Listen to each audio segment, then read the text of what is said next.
ഈ ഒരു വീഡിയോ കുറച്ച് ക്രിക്കറ്റ് വിചാരങ്ങളുമായിട്ട് നിങ്ങളുമായിട്ട് ഷെയർ ചെയ്യാമെന്ന് ഞാൻ വിചാരിക്കുന്നു. നമ്മുടെ ഇന്ത്യൻ ക്രിക്കറ്റ് ടീമിൻ്റെ ഇന്നത്തെ അവസ്ഥ, അതേപോലെ കഴിഞ്ഞ കുറച്ച് നാളുകളായിട്ട് എന്താണ് ക്രിക്കറ്റ് ടീമിന് സംഭവിച്ചുകൊണ്ടിരിക്കുന്നത്, ഇതൊക്കെയാണ് ഞാൻ ഈ ഒരു വീഡിയോയിൽ പറയാൻ ഉദ്ദേശിക്കുന്നത്. ഇന്ന് നമുക്ക് ഏറ്റവും സങ്കടകരമായിട്ടുള്ളൊരു വാർത്തയാണ് സിഡ്നിയിൽ നിന്നും വന്നത്. ഇന്ത്യ ഈ സീരീസ് 3-1 ഓസ്ട്രേലിയയോട് അടിയറ വച്ചിരിക്കുന്നു. 10 വർഷങ്ങൾക്ക് ശേഷമാണ് നമ്മൾ ബോർഡർ ഗവാസ്കർ ട്രോഫിയിൽ ഒരു പരാജയം അറിയുന്നത്. ഈ കഴിഞ്ഞ 10 വർഷങ്ങളായിട്ട് നമ്മുടെ കയ്യിലിരുന്നുകൊണ്ടിരുന്നതാണ്. അതേപോലെ തന്നെ 10 സീരീസുകൾ ഇതിനു മുമ്പ് നടന്നിട്ട് 7 സീരീസുകളിലും നമ്മുടെ കയ്യിലായിരുന്നു ബോർഡർ ഗവാസ്കർ ട്രോഫി. ഏതായാലും അത് നമുക്ക് നഷ്ടപ്പെട്ടിരിക്കുന്നു. അതിനെക്കുറിച്ച് ഇനി പരിതപിച്ചിട്ട് കാര്യമൊന്നുമില്ല. അതേപോലെ തന്നെ ലോക ടെസ്റ്റ് ചാമ്പ്യൻഷിപ്പിൻ്റെ ഫൈനലും നമുക്ക് അതേ രീതിയിൽ തന്നെ നഷ്ടമായിരിക്കുന്നു. ശരിക്കും ഇതിന് ആരാണ് ഉത്തരവാദികൾ? കഴിഞ്ഞ 8 ടെസ്റ്റുകളിൽ നമ്മുടെ റെക്കോർഡെന്ന് പറയാൻ 6 തോൽവി, 1 ജയം, 1 സമനില. ഇതാണ്. അതും ആ ഗാബയിലെ ടെസ്റ്റ് നമ്മൾ ഒരു പക്ഷേ മഴ പെയ്തുകൊണ്ട് മാത്രമായിരിക്കണം സമനിലയിലായത്. അല്ലെങ്കിൽ ഒരുപക്ഷെ അതും നമ്മൾ മിസ്സാവുമായിരുന്നു എന്ന് തന്നെ വേണം കരുതാൻ. ശരിക്കും ഇതിന് ആരാണ് ഉത്തരവാദികൾ? ഇതിന് ഉത്തരവാദി ക്യാപ്റ്റൻ രോഹിത് ശർമ്മ മാത്രമാണ്. ഒരു കാര്യം മനസ്സിലാക്കുക, ടീമിലെ സീനിയർ കളിക്കാരായിട്ടുള്ള വിരാട് കോഹ്ലിയും രോഹിത് ശർമ്മയും ശരിക്കും ഔട്ട് ഓഫ് ടച്ച് ആകുന്ന ഒരവസ്ഥയിലേക്കാണ് പോയിക്കൊണ്ടിരിക്കുന്നത്. വിരാട് കോഹ്ലി ഏകദേശം 4 വർഷം മുമ്പ് എന്ന് തന്നെ പറയാം, അതായത് 2021 തൊട്ട് നല്ലൊരു ഇന്നിങ്സ് വളരെ ബുദ്ധിമുട്ടിയാണ് കളിക്കുന്നത്. കോഹ്ലിയുടെ കളി കണ്ടാൽ ഇദ്ദേഹം ശരിക്കും എങ്ങനെ ഈ ഒരു സ്ഥാനത്ത് എത്തിപ്പെട്ടു എന്നുള്ള നമുക്ക് സംശയം തോന്നുമാറ് അത്രയും മോശമായിട്ടാണ്. കാരണം ലക്ഷ്യത്തിന് നേർക്ക് വരുന്ന ബോളുകൾ അനായാസം കളിച്ചുകൊണ്ടിരുന്ന കോഹ്ലി മിക്കവാറും അതിൽ LBW അല്ലെങ്കിൽ ബോൾഡോ ആവുന്ന കാഴ്ചകളാണ് നമ്മൾ കണ്ടുകൊണ്ടിരിക്കുന്നത്. പക്ഷേ അതിൽ നിന്നും കുറച്ച് വ്യത്യസ്തമായിട്ട് നമ്മൾ ഈ സീരീസിൽ കണ്ടത് കഴിഞ്ഞ 10 ഇന്നിങ്സുകളിൽ 9 എണ്ണത്തിനും വിരാട് കോഹ്ലി എഡ്ജ് ചെയ്ത് ഔട്ട്സൈഡ് ദ ഓഫ് സ്റ്റംപ്, അതായത് 4-ആം സ്റ്റമ്പിലോ 5-ആം സ്റ്റമ്പിലോ വരുന്ന ബോളുകൾ കയറി പിടിച്ച് ഔട്ടാവുന്ന കാഴ്ചയാണ്. ശരിക്കും എന്താണ് നമുക്ക് വേണമെങ്കിൽ ഒരു കാര്യത്തിന് പറയാം, ഒരു കാരണത്താൽ പറയാം, ഓസ്ട്രേലിയയാണ്, അവിടെ ഫാസ്റ്റ് ബോളിംഗ് വിക്കറ്റുകളാണ്. അങ്ങനെ പറയുന്നവരെ പിന്താങ്ങിക്കൊണ്ട് തന്നെ ശരിയാണ്, നിങ്ങൾ പറയുന്നതിൽ ഒരു 60-70% സത്യമുണ്ടോ ഇല്ല എന്ന് നമുക്ക് പറയാൻ പറ്റില്ല. കാരണം എന്താണെന്ന് വെച്ചിട്ടുണ്ടെങ്കിൽ, പ്രത്യേകിച്ചും ഓസീസിലേക്ക് നമ്മൾ ഓവർസീസ് കണ്ടീഷനിലേക്ക്, പ്രത്യേകിച്ചും England, Australia, south Africa, New Zealand, ഈ 4 രാജ്യങ്ങളിൽ ചെല്ലുമ്പോൾ അവർ സ്ഥിരമായിട്ട് നമ്മളെ വരവേൽക്കാറുള്ളത് നല്ല പച്ച നിറത്തിലുള്ള പിച്ച് ഒരുക്കിയാണ്. പക്ഷേ ഏത് നിറത്തിൽ എങ്ങനെ പിച്ച് ഉണ്ടാക്കിയാലും ഒരു കാര്യം മനസ്സിലാക്കുക, അതിൻ്റെ റോളിങ്ങിലാണ് മെയിനായിട്ടുള്ള ഒരു കാര്യം ഇരിക്കുന്നത്. അതായത് ഇന്നലെ വരെ നമ്മൾ ബുദ്ധിമുട്ടിയ വിക്കറ്റിൽ, നമ്മൾ രണ്ടാമത് ബാറ്റ് ചെയ്തപ്പോൾ ഋഷഭ് പന്തിന് ഒഴികെ ബാക്കി എല്ലാവരും പിടിച്ചു നിൽക്കാൻ ബുദ്ധിമുട്ടിയ വിക്കറ്റുകളിൽ ഇന്ന് ട്രാവിസ് ഹെഡും ഒക്കെ വളരെ ഈസി ആയിട്ട് നമ്മളെ ഏകദേശം 85-90 റൺസിൻ്റെ പാർട്ട്ണർഷിപ്പ് ഉണ്ടാക്കി അവർ ഈസി ആയിട്ട് ജയിച്ചു പോകുന്നത് നമ്മൾ കണ്ടു. 6 വിക്കറ്റിന് കനത്ത തോൽവി. വേണമെങ്കിൽ നമുക്കൊരു വാദത്തിന് പറയാം, ജസ്പ്രീത് ബുംറ ഉണ്ടായിരുന്നെങ്കിൽ ഒരു പക്ഷേ 2-3 വിക്കറ്റും കൂടെ ഓസ്ട്രേലിയക്ക് നഷ്ടമായേനെ, അതോ ഉണ്ടാവാൻ സാധ്യതയുള്ളൂ. അല്ലാതെ അവർ തോക്കാനുള്ള ചാൻസ് കാണുന്നില്ല. കാരണം ഓസ്ട്രേലിയയെ സംബന്ധിച്ചിടത്തോളം ജയം എന്നുള്ളത് അവരത്രയും ഒരു പ്രസ്റ്റീജ് ഇഷ്യൂ ആയിട്ട് കണക്കാക്കുന്നു. ശരിക്കും നമ്മൾ കാശിൻ്റെ നടുവിലാണ്, പക്ഷേ ജയം നമ്മളത്ര പ്രസ്റ്റീജായിട്ട് കാര്യമാക്കുന്നില്ല. അതുകൊണ്ട് ജയിക്കുന്നതിന് വേണ്ടിയിട്ട് ഓസ്ട്രേലിയ എന്ത് വേണമെങ്കിലും ചെയ്യും. അതുതന്നെയാണ് ഒരു പരിധി വരെ പിച്ചിൽ എന്തെങ്കിലുമൊക്കെ അവർ അഡ്ജസ്റ്റ്മെൻറ്റ് നടത്തിയിരിക്കാം, ഇല്ല എന്ന് പറയുന്നില്ല. പക്ഷേ നമ്മൾ എന്താണ് സംഭവിക്കുന്നത്? ഇതുപോലത്തെ പിച്ചുകളിൽ നമുക്ക് ബാറ്റ് ചെയ്യാൻ പറ്റുന്നില്ലേ?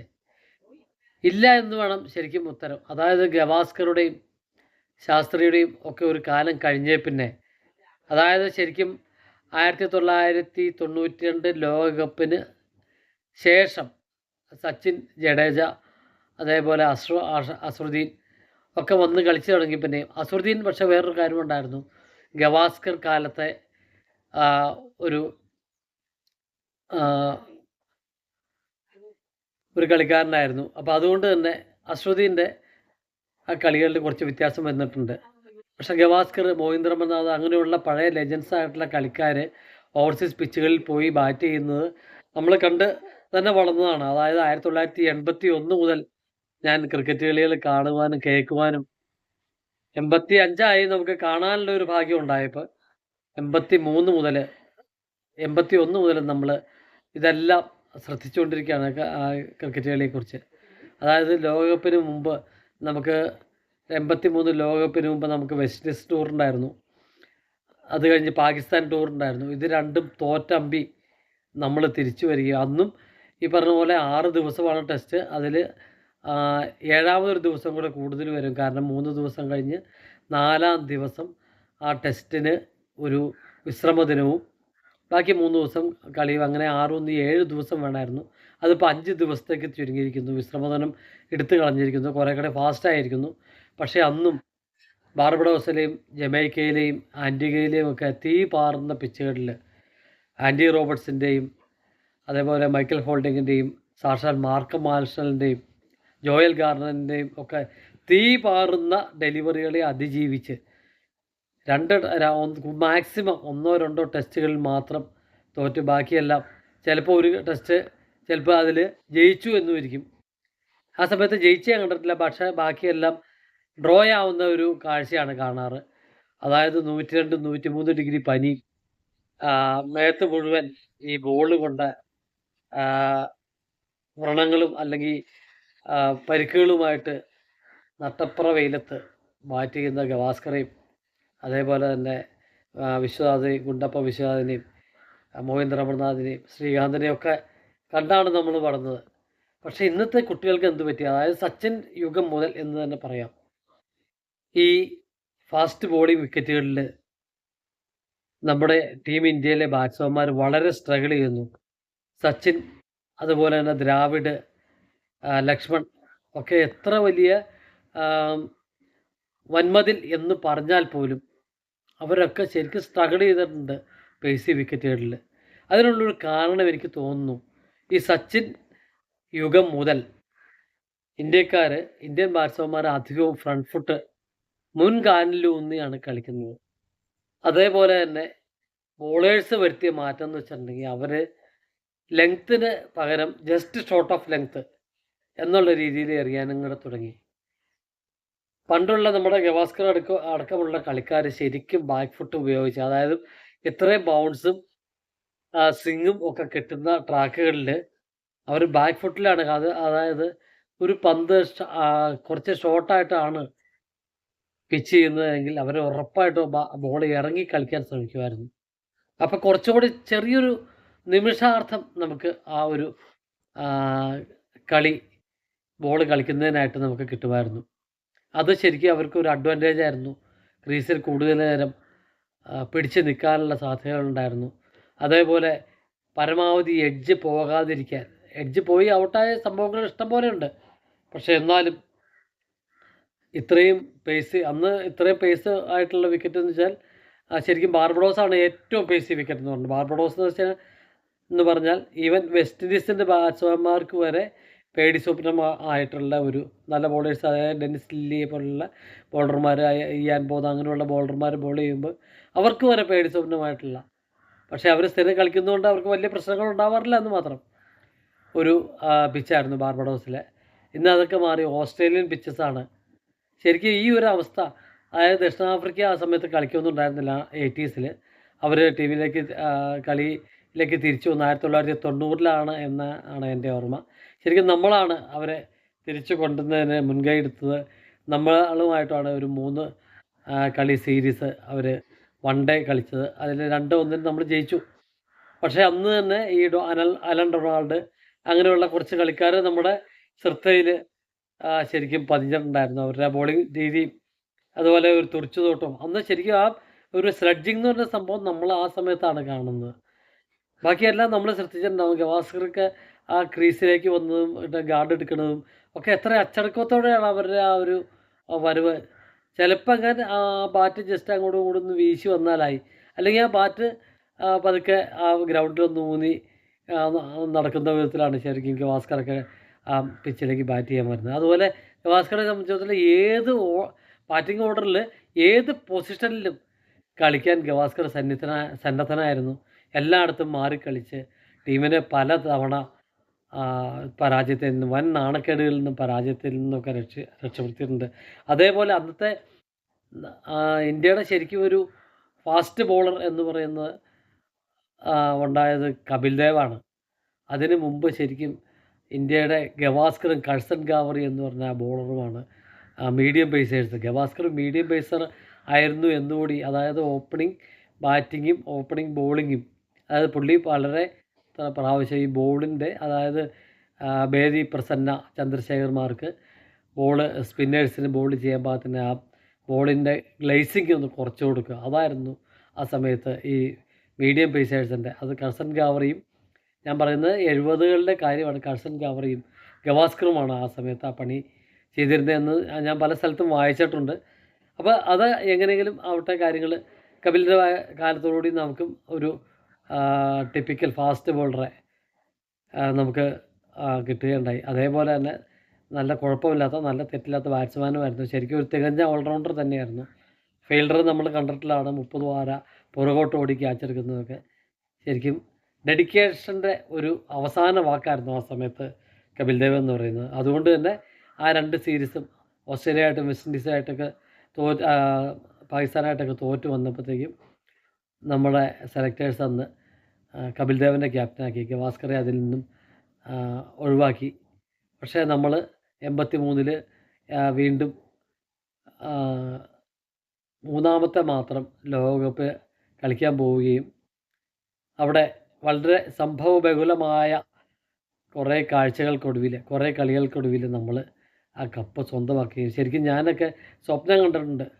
അതായത് മാതൃഭൂമി പത്രത്തിൻ്റെ ഏറ്റവും മാതൃഭൂമിയാണ് വീട്ടിൽ വരുത്തിയിരുന്ന പത്രം. അപ്പോൾ അതിൻ്റെ ഏറ്റവും ഫ്രണ്ട് പേജിൽ ജയിച്ചു ലോകകപ്പ് ഇന്ത്യക്ക് എന്നുള്ള രീതിയിലൊരു വാർത്ത വലിയ അക്ഷരത്തിൽ വരുന്നതൊക്കെ നമ്മൾ സ്വപ്നം കണ്ടാണ് ഈ ടീം ഇംഗ്ലണ്ടിലേക്ക് പോകുമ്പോൾ നമ്മൾ ചെയ്തിരുന്നത്. ഏതായാലും അത് സ്വാർത്ഥകമാക്കിക്കൊണ്ട് തന്നെ കപിലിൻ്റെ ചെകുത്താന്മാർ നമുക്ക് മടങ്ങിയെത്തി. ഇവിടെ വന്നു. തിരിച്ച് വന്നപ്പോഴത്തേക്കും വീണ്ടും ക്യാപ്റ്റൻസി ഗവാസ്കറിലേക്ക് വന്നു. ഏതാണ്ട് ലോക സീരീസ്, ബെൻസാൻ ഹെഡ്ജസ് ലോക സീരീസ് കപ്പ് 1985 അതും നമ്മൾ നേടുകയുണ്ടായി, ഒരു കളി പോലും തോക്കാതെ. അതായത് ടെസ്റ്റ് കളിക്കുന്ന 7 രാജ്യങ്ങളെയും സിംബാബ്വേയും നമ്മൾ ലീഗ് മാച്ചുകളിൽ തോൽപ്പിച്ച് സെമി ഫൈനലും ഒക്കെ എല്ലാ കളിയും ജയിച്ച് നമുക്കുള്ള ആ ഒരു ബെൻസാൻ ഹെഡ്ജസ് സീരീസ് നമ്മൾ ഈസി ആയിട്ട് നമ്മൾ നേടിയെടുത്തു. ഇപ്പോഴൊക്കെ ഇവർ കളിച്ചിരുന്നതൊക്കെ ഈ പറയുന്ന സിഡ്നിയിലും അതേപോലെ അഡ്ലേഡിലും മെൽബണിലും ഒക്കെയാണ്. മെൽബണൊക്കെ അന്ന് നല്ല പക്ക ബാറ്റിംഗ് ട്രാക്കാണ്. കുറച്ച് ഇത് സ്പീഡുള്ളതെന്ന് പറഞ്ഞാൽ ഗാബയും പെർത്തുമാണ്. പക്ഷേ അതൊന്നും നമുക്ക് ഫീൽ ചെയ്യില്ലായിരുന്നു. അതേ രീതിയിൽ നമ്മുടെ ബാറ്റ്സ്മാന്മാരും കട്ടക്ക് കളിച്ചുകൊണ്ടിരുന്നതാണ്. അപ്പോൾ ഈ ഒരു ഫ്രണ്ട് ഫുട്ടിൻ്റെ പ്രശ്നം ഇപ്പോഴാണെങ്കിലും വിരാട് കോഹ്ലിയും രോഹിത് ശർമ്മയാണെങ്കിൽ പറയണ്ട, ഫ്രണ്ട് ഫുട്ട് കയറി എന്ന് വെച്ചാൽ പുള്ളി ചെയ്യുന്ന ആളാണ്. അപ്പോൾ ആ ഒരു ഫ്രണ്ട് ഫുട്ട് ഉപയോഗം കൂടുതലായതുകൊണ്ടായിരിക്കണം അത് ശരിക്കും ബാക്കിയുള്ള രാജ്യങ്ങളിലെ കളിക്കാരെല്ലാം ശരിക്കും അത് കാര്യമായിട്ട് എടുത്ത് തന്നെ അവരുടെ പ്രാക്ടീസ് സെഷനുകൾ ഇന്ത്യക്ക് വേണ്ടി പ്രത്യേകം ഒരുക്കുന്നു. അതായത് ഇന്ത്യയെ തോൽപ്പിക്കുക എന്ന് വെച്ചാൽ അവർക്ക് എന്തോ സ്വർഗം കിട്ടിയ ഒരു വാശിയാണ്. ഫുട്ബോളിൽ ബ്രസീലിനെ തോൽപ്പിക്കുക അങ്ങനെയുള്ള. അതുപോലെ തന്നെ ഇപ്പോൾ ലീഗ് മാച്ചുകളിലേക്ക് ഒക്കെ വരുമ്പോഴത്തേക്കും ഫുട്ബോൾ ലീഗിലാണെങ്കിൽ റയൽ മാഡ്രിഡും മാഞ്ചസ്റ്റർ യുണൈറ്റഡുമായിരുന്നു എൻ്റെയൊക്കെ ഒരു കാലഘട്ടത്തിൽ ഏറ്റവും ടോപ്പിൽ നിൽക്കുന്ന ടീമുകൾ. പക്ഷേ അവരെയൊക്കെ തോൽപ്പിക്കുക എന്ന് പറഞ്ഞാൽ അന്ന് അവരുടെ ഏറ്റവും വലിയ പ്രത്യേകത ഏത് ടീമിനോടും തോൽക്കും, എത്ര വലിയ വമ്പൻ ടീമിനെയും തോൽപ്പിക്കും. അതായത് ഫാൻ ബേസാണ്. അർജൻറ്റീന ഫുട്ബോളിൽ നോക്കുകയാണെങ്കിൽ അർജൻറ്റീന, അതേപോലെ ബ്രസീൽ, മാഞ്ചസ്റ്റർ യുണൈറ്റഡ് അങ്ങനെയുള്ള ടീമുകൾ. ഇപ്പോൾ നമ്മൾ ക്രിക്കറ്റിലേക്ക് നോക്കിയാൽ മെയിനായിട്ട് ഇന്ത്യ. ഇവരൊക്കെ തോറ്റ് കഴിഞ്ഞാൽ ഇവരുടെ കളി കാണാൻ കൂടുതലായിട്ട് ആൾക്കാർ കയറുക. അതാരെങ്കിലും ദുരുപയോഗപ്പെടുത്തുന്നുണ്ടോ എന്നുള്ളത് നമ്മൾ ശരിക്കും ഈ ഒരു സമയത്ത് നമുക്ക് ഒന്ന് ചിന്തിക്കേണ്ടതായിട്ടുണ്ട്. അല്ലെങ്കിൽ നമ്മുടെ മനസ്സിൽ വരുന്ന കാര്യമാണ്. അതെന്തെങ്കിലും ആയിക്കോട്ടെ. ഏതായാലും രോഹിത് ശർമ്മയും വിരാട് കോഹ്ലിയും തൽക്കാലം ഇപ്പോൾ വിരമിക്കേണ്ട സമയമൊന്നും ആയിട്ടില്ല. അവർ ടോപ്പിൽ നിൽക്കുന്ന കളിക്കാരാണ്. കാരണം ഇവരിപ്പോൾ വിരമിച്ച് പോയാൽ തന്നെ ആ ഒരു വിടവ് നികത്താനായിട്ട് ഒരുപാട് കാലം, അതായത് സച്ചിൻ പോകുമ്പോഴത്തേക്കും വിരാട് കോഹ്ലിയും രോഹിത് ശർമ്മയൊക്കെ വന്നിട്ടുണ്ടായിരുന്നു. അത്യാവശ്യം നല്ല കളിക്കാരായിട്ട് കെ എൽ രാഹുലിനെ പോലുള്ള കളിക്കാരൊക്കെ ഉയർന്നു വന്നിട്ടുണ്ടായിരുന്നു. പക്ഷേ ഇപ്പോൾ ഇവർക്ക് ശേഷം ആ ഒരു സ്ഥലത്ത് കളിക്കാൻ വേണ്ടിയുള്ള ആൾക്കാർ ശരിക്കും ഇല്ല ഇന്ത്യക്ക് എന്നുള്ളത് തന്നെയാണ് കാര്യം. ഇത്രയും കളിക്കാരുണ്ട്, പക്ഷേ അവരൊന്നും നമ്മുടെ ഈ ടെസ്റ്റ് കളിക്കാൻ മാത്രമല്ല നല്ലൊരു പെർഫോമൻസ് കളിച്ച് കാണുന്നില്ല. അത് വളരെ സങ്കടകരമായിട്ടുള്ള ഒരു അവസ്ഥയാണ്. അപ്പോൾ അങ്ങനെയൊക്കെ കാര്യങ്ങളിരിക്കുമ്പോൾ ഇപ്പോൾ അവർ വിരമിക്കുകയല്ല. എനിക്ക് വേണ്ട ഇനി ഏതായാലും നമ്മൾ ടെസ്റ്റ് മത്സരങ്ങൾ കുറച്ച് കാലം കൂടി കഴിഞ്ഞേ ഉണ്ടാവുള്ളൂ. അപ്പോൾ അതിലേക്ക് നമ്മൾ പ്രിപ്പയർ ചെയ്ത് അവർ ലോക്കൽ കളിക്കണമെങ്കിൽ ആ ലോക്കൽ കളിച്ച് രഞ്ജി ട്രോഫിയൊക്കെ കളിച്ച് അവർ പ്രിപ്പയർഡായിട്ട് വരണം എന്ന് തന്നെയാണ് നമ്മുടെയൊക്കെ ഒരു ആഗ്രഹം. വീണ്ടും അവരെ കളിക്കളങ്ങളിൽ പഴയ അഗ്രസീവ്നെസ്സിനോട് കൂടി തന്നെ കാണണം എന്നുള്ളതാണ് നമ്മുടെയൊക്കെ ഒരു ആഗ്രഹം. അപ്പോൾ ഇത്രയും ഒക്കെയാണ് നമുക്ക് ഈ തൽക്കാലത്തെ ഒരു രീതിയെക്കുറിച്ച്, ഇന്ത്യൻ ക്രിക്കറ്റ് ഒരു അവസ്ഥയെക്കുറിച്ച് പറയാനുള്ളത്. അത് കളി കണ്ട് നമ്മൾ പലതവണ ഈ തോക്കുന്നത് കണ്ട് കണ്ട് കണ്ട് കണ്ട് നമ്മുടെ കയ്യിൽ എന്തെങ്കിലുമൊക്കെ പറയാനുള്ളത് പറഞ്ഞു പോയതാണ്. അപ്പോൾ എല്ലാവരും വീഡിയോ ഒന്ന് സപ്പോർട്ട് ചെയ്തേക്കുക, ഒന്ന് സബ് ചെയ്തേക്കുക. നന്ദി. Good bye.